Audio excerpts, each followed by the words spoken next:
إن الحمد لله نحمده ونستعينه ونستغفره ونعوذ بالله من شرور أنفسنا ومن سيئات أعمالنا من يهده الله فلا مضل له ومن يضلل فلا هادي له وأشهد أن لا إله إلا الله وحده لا شريك له وأشهد أن محمدا عبده ورسوله يا أيها الذين آمنوا اتقوا الله حق تقاته ولا تموتن إلا وأنتم مسلمون يا أيها الناس اتقوا ربكم الذي خلقكم من نفس واحدة وخلق منها زوجها وبث منهما رجالا كثيرا ونساء واتقوا الله الذي تساءلون به والأرحام إن الله كان عليكم رقيبا يا أيها الذين آمنوا اتقوا الله وقولوا قولا سديدا يصلح لكم أعمالكم ويغفر لكم ذنوبكم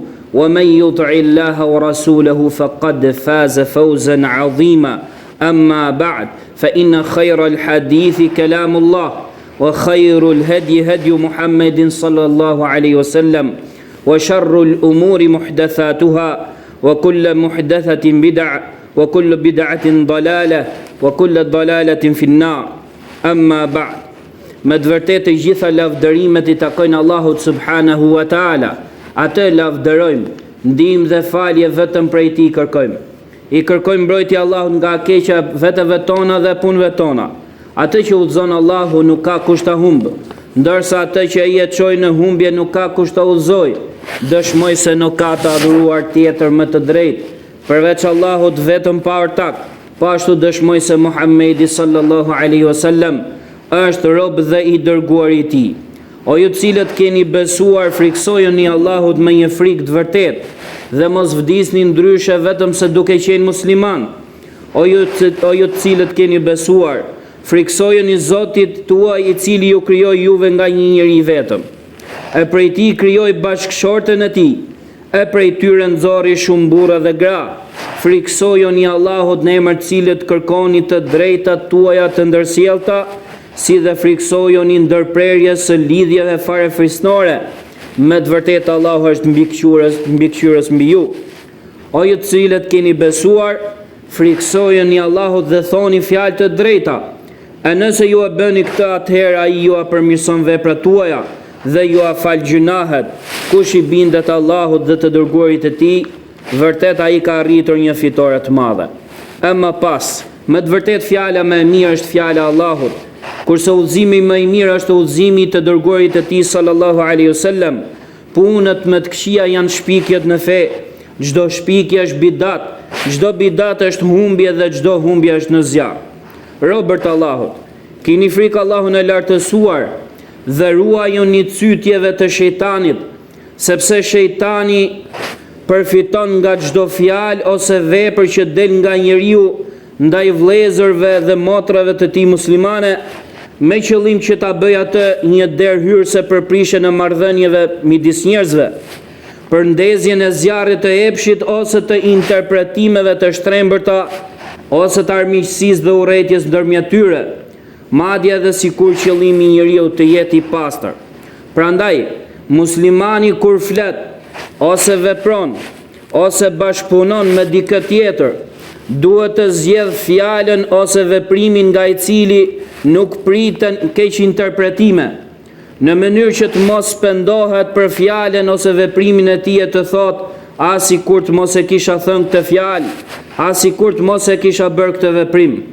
Sepse shejtani në situata të tilla është më I kujdesshëm se kurrë për të prishur marrëdhëniet mes muslimanit dhe vëllezërve të tij.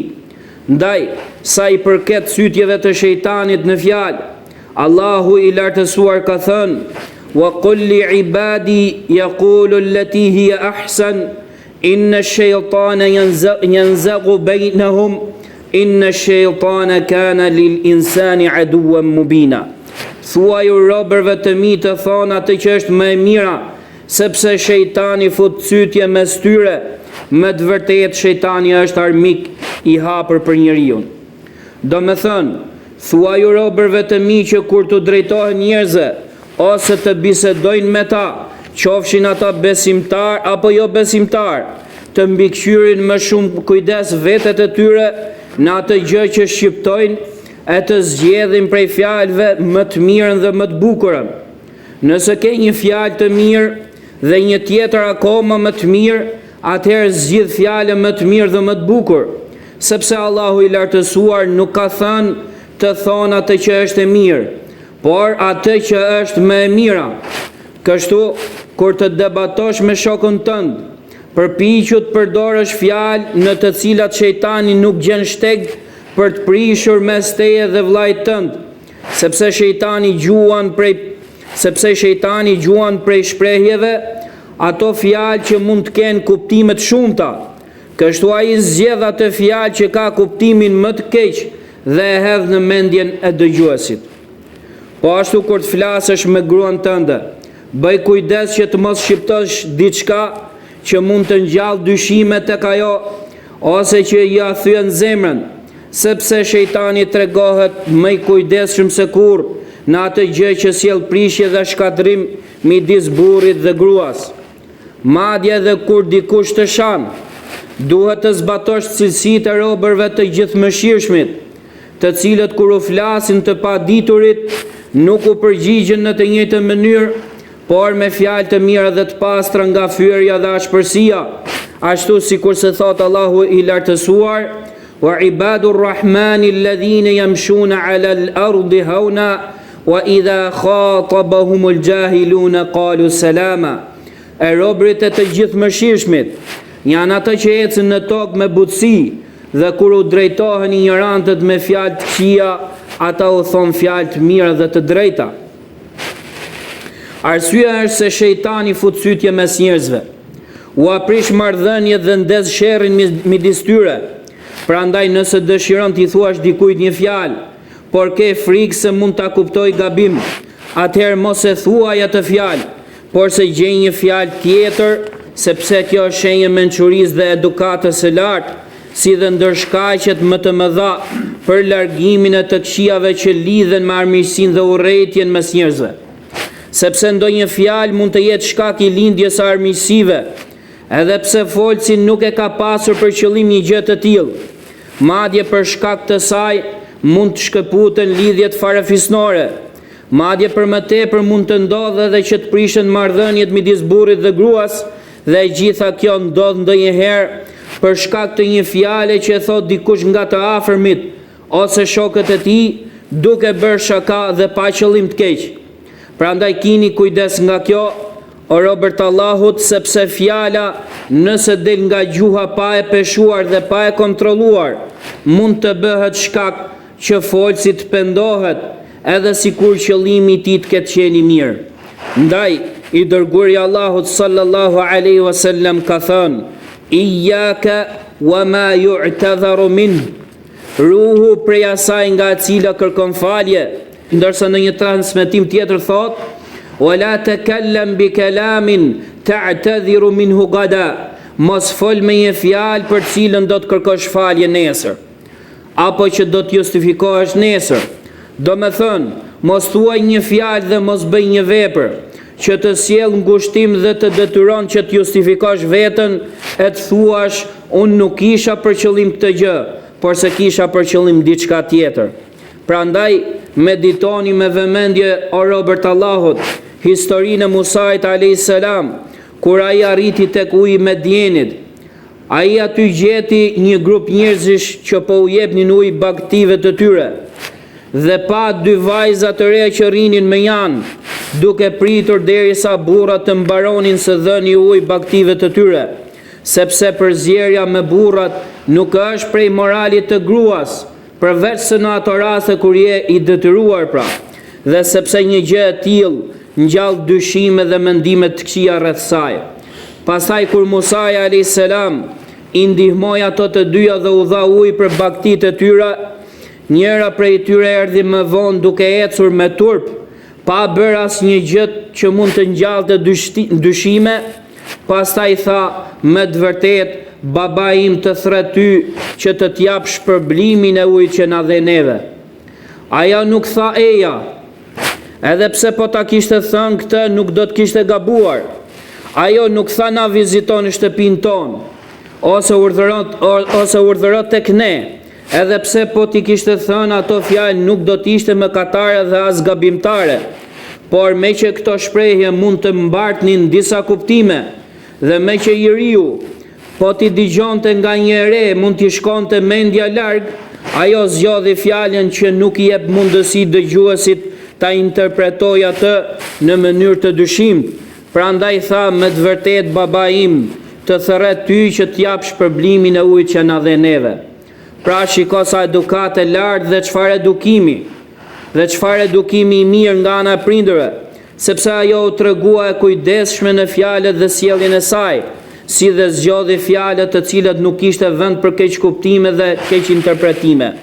Dhe nuk ka dyshim se në historitë e Kuranit ka përfitime të mëdha dhe moral të lartë, të cilat ne duhet të apërcjellim grave tona, vajzave tona dhe mbar muslimanëve, me qëllim që një moral i lartë si ky të jetë pjesë e edukatës dhe moralit ton, nga se ruajtja e gjuhës nga fjalë të cilat shkaktojnë dëm dhe sjellin të lashe, është diçka ndaj së cilës Allahu i lartësuar dhe i dërguari i tij sallallahu alaihi wasallam kanë paralajmëruar shumë. Ndaj Allahu i patmeta thot: "Wa ma yalfidhu min qawlin illa ladayhi raqibun atid." Nuk ka ndonjë fjalë që ai njeriu ta thot përveç se pranë tij ka një mbikëqyrës të gatshëm për ta shkruar atë. Ndërsa pejgamberi sallallahu alaihi wasallam ka thënë: "Man kana yu'minu billahi wal yawmil akhir falyakul khayran aw liyasmut." Kush beson Allahun dhe ditën e fundit, le të flas mirë ose të hesht.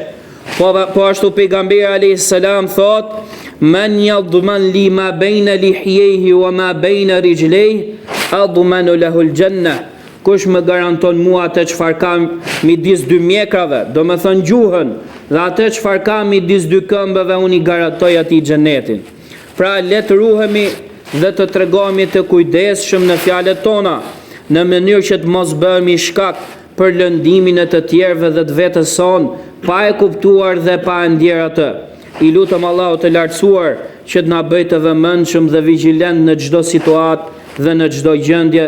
Barakallahu li wa lakum fil Qur'anil azim wa nafa'ani wa iyyakum bima fihi min al-ayati wa dhikril hakim. Aqulu hadha al-qawl wa astaghfirullah li wa lakum min kulli dhanb fastaghfiruhu innahu huwal ghafurur rahim. Alhamdulillahi rabbil alamin wal 'aqibatu lil muttaqin wala 'udwana illa 'ala adh-dhalimin. وأشهد أن لا إله إلا الله وحده لا شريك له وأشهد أن محمدا عبده ورسوله صلى الله عليه وعلى آله وأصحابه أجمعين. Robert Allahut, ashtu sikur se shejtani i nxit dhe i cyt njerëzit në fjalët e tyre, po ashtu i nxit ata edhe në veprimet e tyre. Për këtë arsye, muslimanit i obligohet që të bëjë kujdes në veprimet dhe sjelljet e tij, nëpërmjet të cilave shejtani mund të fusë cytje midis tij dhe vëllezërve të tij, edhe nëse bëhet fjalë me shaka. Ndaj profeti sallallahu alaihi wasallam ka thënë: "La yushiru ahadukum ala akhihi bisilah, fa innahu la yadri la'alla ash-shaytana yanzighu fi yadihi fa yaqa'u fi hufratin min an-nar." Asnjëri prej jush të mos e drejtoj armën drejt vëllait të tij, sepse ai nuk e di, ndoshta shejtani ndërhyn në dorën e tij dhe ai bie në një grop zjarri, pra mund ta vras atë. Po ashtu profeti sallallahu alaihi wasallam e ka ndaluar atë veprim që njerëzit mund ta shohin si diçka të lehtë dhe që futet tek shakat e lejuara, por që në të vërtetë nuk është kështu. Kjo ndodhi atëherë kur ai pa një nga sahabët që mori litarin e shokut të tij për të bërë shaka, me niyetin për t'ia kthyer prapa atij, por sa i donte thjesht që të bënte shaka me të dhe të shikonte durimin dhe butësinë e tij. Kështu profeti sallallahu alaihi wasallam e ndaloi atë dhe i tha: "Ruddahu", ktheja litarin atij. Po ashtu ai ka thënë: "La ya'khudhanna ahadukum mata'a sahibihi la'iban jaddan, wa idha akhadha ahadukum 'asa akhihi falyardudha alej."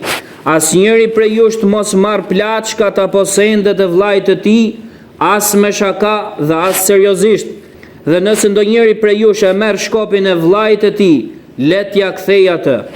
Arsyeja për këtë është se një gjë e tillë mund të çojë në grindje dhe në dëmtimin e tyre.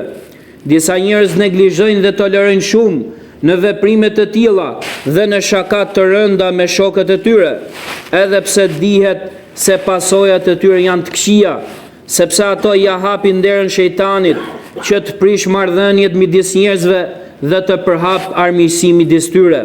Ndaj le të friksohemi Allahut të lartësuar dhe të ruhemi nga këto gjëra ndaj të cilave na ka paralajmëruar i dërguari ynë sallallahu alaihi wasallam, nga se mirëqenia e robit në këtë botë dhe në botën tjetër qëndron vetëm tek praktikimi i udhëzimeve dhe mësimeve të tij. I lutem Allahut të lartësuar që të na udhëzojë për tek morali më i lartë dhe të na ruaj nga çdo sjellje që sjell pasoja për robin, qoftë në këtë botë apo në botën tjetër. Ibadallah, inna Allaha ya'muru bil 'adli wal ihsan wa ita'i dhil qurba wa yanha 'anil fahsha'i wal munkari wal baghi ya'idukum la'allakum tadhakkarun. Fadhkurullaha al-'azim yadhkurkum washkuruhu 'ala ni'amihi yazidkum. Wallahu akbar wallahu ya'lamu ma tasna'un.